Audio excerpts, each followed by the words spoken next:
আমাদের রক্ত অনেক আছে, কত রক্ত লাগবে? রক্ত দিয়ে গোসল করবেন না পিপাসা মিটাবেন? কিন্তু আমরা রক্ত দিতে রাখবো। কোন প্রশ্ন না, এই ক্যাম্পাস কেন কোন বাংলাদেশে চলবে না।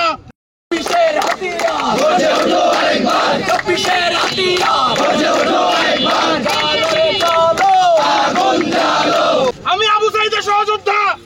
16 জুলাই যেদিন রংপুর বেগম রোকেয়ার গেটে ওই আবু সাইদ মারা যায়, ওই রংপুর জেলা স্কুল থেকে হাজার হাজার শিক্ষার্থী নিয়ে আমি বেগম রোকেয়ায় গিয়েছিলাম। আমার চোখের সামনে আমার ভাই গুলিবিদ্ধ হয়ে জীবন দিয়েছে। এই কোটার জন্য আমার ভাই জীবন দিয়েছে। এই কোটাকে আমরা মানবো না। মাননীয় ভিসি স্যার, মনে করাই দিতে চাই, ওই সংসদে দ্বারা শেখ হাসিনা বলছিল কোটা থাকবে না। ওই 24 সালে আসে কোটা পুনর্বহাল করছে, ও নাই। আপনি এই শেখ হাসিনা হয়েন না। আপনাদের অনেক আশা ভরসা নিয়ে আমাদের প্রশাসনিক ভবনে বসানো হয়েছে। আপনি হবেন শিক্ষার্থীদের কণ্ঠস্বর। শিক্ষার্থীদের সাথে বেইমানি করবেন না। শিক্ষার্থীরা কিন্তু আপনাদের ছাড়বে না কাউকে। আমরা সবাই জাগ্রত আছি, কেউ ঘুমায় নাই। রক্ত যদি চান, রক্ত আরো দিতে হবে আমাদেরকে।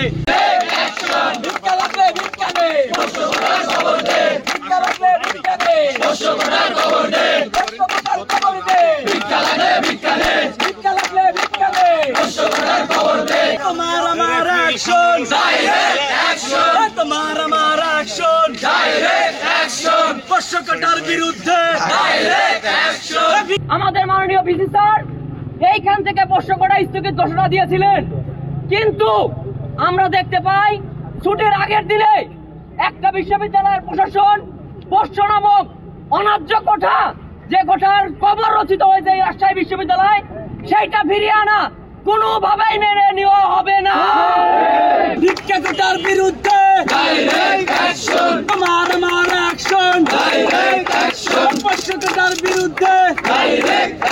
অনেক ডেডিকেশনের মাধ্যমে যে পোষ্য কোটা কবরে পাঠিয়েছিলাম, আমরা গতকাল দেখলাম সেটা কবর থেকে আবার উঠে নিয়ে এসেছে।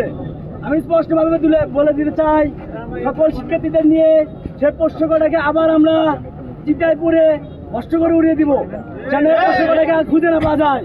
আর একটা বিষয় আমি স্পষ্টভাবে বলে দিতে চাই, রাজশাহী বিশ্ববিদ্যালয়ে যে দীর্ঘ 35 বছর পর রাষ্ট্র নিয়ে যে আমেজ তৈরি হয়েছিল, সেখানে দলমত নির্বিশেষে সকল প্রার্থীদের মধ্যে যে সৌহার্দ্যপূর্ণ একটা রাষ্ট্র আমেজ তৈরি হয়েছিল, সেটাকে বানচাল করার জন্য এই যে একটা আমাদের মধ্যে কমপ্লিট করার জন্য যে একটা পদক্ষেপ নিছে, এটা আমি তীব্রভাবে নিন্দা জানাই।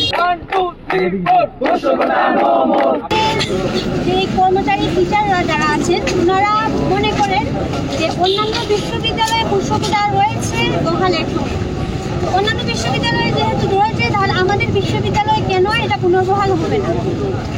তো আমি এখানে বলতে চাই, তারা যে এটাকে যৌক্তিক মনে করে, তো এই যে অন্যায় মানে ন্যায়ের প্রশ্নে এই যে অন্যরাও করেছে এই উপমা দেওয়াটা, এই যে যৌক্তিকতা, তার যৌক্তিকতা আসলে আমি দেখি না। তো আমরা আসলে এখানে সবাই একত্র হয়েছি যে আমরা এই পোষ্য কোটাটা বাতিল চাই, এর পুনর্বহাল আমরা কোনোভাবেই মেনে নিব না। এই রাষ্ট্রটা আমরা বাতিল করতে চাই। যেই কোটায় মানুষ মরে, যেই কোটায় মানুষ মরে।